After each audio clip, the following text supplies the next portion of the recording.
দেখো বন্ধুরা, আজকে আমি বড় বড় তেলাপিয়া মাছ নিয়ে এসেছি। মাছটা দেখো কত বড়, আমার এক হাতের মতন, বেশ মোটা সোটাও আছে। তো এই তেলাপিয়া মাছগুলো খেতেও ভালো লাগে। এটা আমি ঝাল করবো, কী করে করছি দেখাচ্ছি। তাহলে মাছটা কেটে ধুয়ে নুন হলুদ মাখিয়ে নিয়েছি।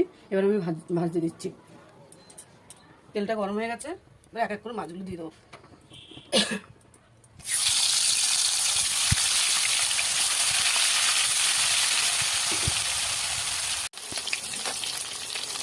এই পিসটা ভাজা হয়ে গেছে, এবার এই পিসগুলো উল্টে দেবো।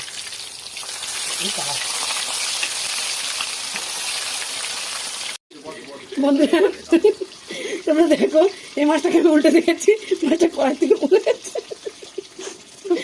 মজা লাগেনি পরিষ্কার জায়গায়। এই পিঠাটা আমি ভেজে নিচ্ছি। এবার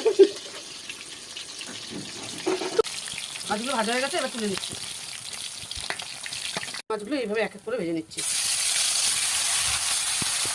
মাছগুলো ভাজা হয়ে গেছে, ওই তেলেই জিরে দিলাম, পেঁয়াজগুলো দিলাম। পেঁয়াজটা ভেজে নিই। পেঁয়াজটা ভাজা হয়ে গেছে, এবার দেবো টমেটো। আর এখানে আছে আদা বাটা, জিরে বাটা, এর মধ্যে কাঁচা লঙ্কা, পেঁয়াজ একসঙ্গে সব দিয়ে দিলাম।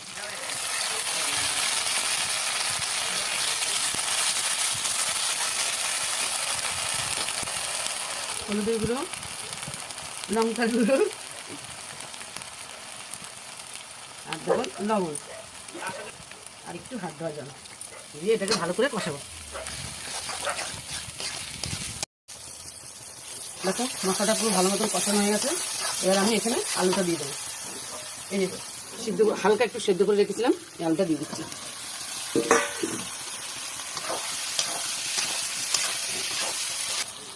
দেখো কষানো হয়ে গেছে, এবার আমি জল দিয়ে দেবো।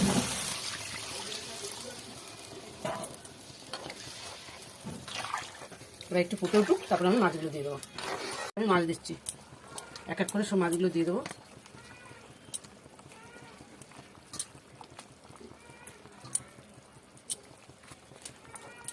এবার ঢাকা দিয়ে দেবো, ঢাকা দিয়ে গ্যাসটা কমিয়ে দেবো।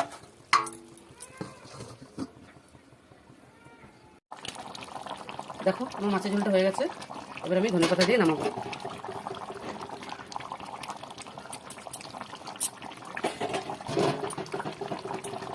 দেখো বন্ধুরা, আমার তেলাপিয়া মাছের ঝোল হয়ে গেছে।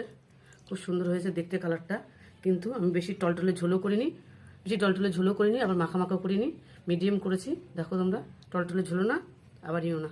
কিন্তু বন্ধুরা, যদি এই ঘরোয়া পদ্ধতির রান্নাগুলো তোমরা দেখতে চাও, আমার ভিডিওগুলো দেখো তোমরা।